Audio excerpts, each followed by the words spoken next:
బాలయ్యకే 50, ఎందుకంటే బాలయ్య ఒక్కడే 50 సంవత్సరాలు చేశాడు కాబట్టి ఎవరు చేయలేదు. ఇండియాలో ఇవాళ అమితాబ్ బచ్చన్ గారు 69లో వచ్చారు, ఆయన 54 ఇయర్స్ అయింది, ఈయన 50, ఇద్దరే ఇవాళ సీనియర్ నటులు అవుతారు. అయితే సీనియర్ నటుడు అనకూడదు బాలయ్యని, ఇవాళ కుర్ర హీరోలతో కూడా పోటీగా వాళ్ళు ఎంత అంటే అంత, నేను సి అంటే డి అనే లెవెల్లో ఇప్పటికీ హిట్స్ ఇస్తానే ఉన్నాడు ఆయన. సో ఈయన సీనియర్ నటుడు కాదు, ఇవాళకి యంగ్ నటుడే. అయితే బాలయ్యకి కొంతమంది అడుగుతారు, ఇండస్ట్రీలో చాలామంది ఉన్నారు కదా, మిగిలిన వాళ్ళకి ఎందుకు ఈయనకి ఎందుకు చేస్తున్నారు?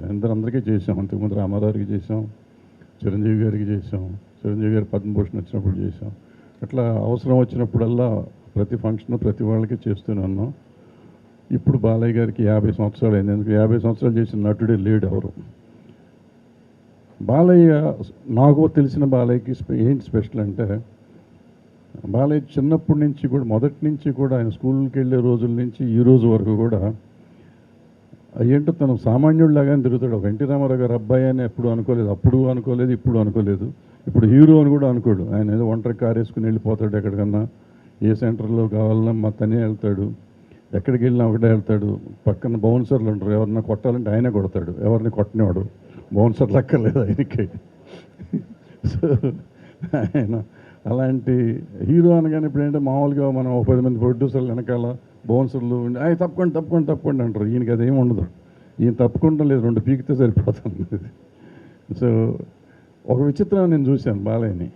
రోజు మేము ఇద్దరం గోవా వెళ్ళాం, వెళ్తే రోడ్డు మీద కారాప్ అన్నాడు, డ్రైవర్ ఆపాడు. నేను గబగబా షాప్లోకి, ఏంటి బాబు ఏం కావాలి, నువ్వు ఉండి ఇక్కడ కూర్చొని నేను వస్తానని చెప్పి లోపలికి వెళ్ళి ఒక క్రేట్ వాటర్ బాటిల్స్ కొనుక్కొని పట్టుకుని వస్తున్నాడు. ఇది పెద్ద హీరో, ఈయనేం గొడవ, ఇది ఎక్కడ గొడవ ఏంటంటే, నేను పట్టుకుంటే కూర్చోండి మీరు కూర్చోండి అన్నట్టు తెచ్చాడు లోపలికి. ఎందుకు తెచ్చారు మీరు మంచినీళ్ళు అన్న, మనం హోటల్కి వెళ్తున్నాం కదా, హోటల్ ఇస్తారు కదంటే, ఆడు 100 రూపాయలు తీసుకుంటాడు స్టార్ హోటలోడు, ఎందుకు గవర్నమెంట్కి బొక్క, మనం 10 రూపాయలు తీసుకోవచ్చు కదా మనకి, ఎందుకంటే ఎంత సింపుల్. వచ్చి తన వాటర్ తను తెచ్చుకొని గవర్నమెంట్ ఖర్చు పడకూడదని, అసలు ఎవరికైనా కానీ ఎందుకు వేస్ట్ అవ్వాలి డబ్బులు అనే టైపు ప్రొడ్యూసర్ల మనిషి. ప్రొడ్యూసర్ కోసం ఆయన తపన కానీ, లేకపోతే జనరల్గా కామన్ మ్యాన్ ఫీలింగ్ వచ్చే ఆర్టిస్ట్. అందుకని నాకు ఇష్టమైన నటుడు. ఆయనకి 50 వసంతాలు యాక్టర్గా వచ్చినందుకు సంతోషంగా ఉంది.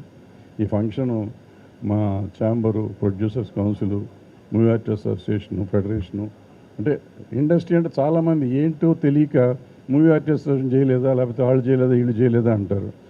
మొత్తం ఇండస్ట్రీ అంతా 4 సెక్షన్లు కలిపేటప్పటికి టోటల్ ఇండస్ట్రీ అంతా అయిపోయింది కాబట్టి మొత్తం ఇండస్ట్రీ అంతా కలిసి చేస్తుంది. రేపు ఎవరు వచ్చారు ఎవరు రాలేదంటే వాళ్ళ అవసరాన్ని బట్టి, అంటే అవకాశాన్ని బట్టి ఉంటుంది తప్ప, వెంటనే ఇప్పుడు సోషల్ మీడియా పెరిగిపోయి ఇదిగో పలానా వాళ్ళు రాలేదు, పలానా వాళ్ళు వచ్చారు అంటూ ఉంటారు. ఇవన్నీ కాకుండా అందరూ మనస్ఫూర్తిగా చేస్తున్నారు. అవకాశం ఉన్న వాళ్ళు వస్తారు, అవకాశం లేని వాళ్ళు రారు. దాన్ని కాంట్రవర్సీ చేయకుండా అందరం సంతోషంగా చేసుకున్న ఫంక్షన్ చెయ్యాలి, బాగా సక్సెస్ అవ్వాలని కోరుకుంటూ సెలవు తీసుకున్నాం.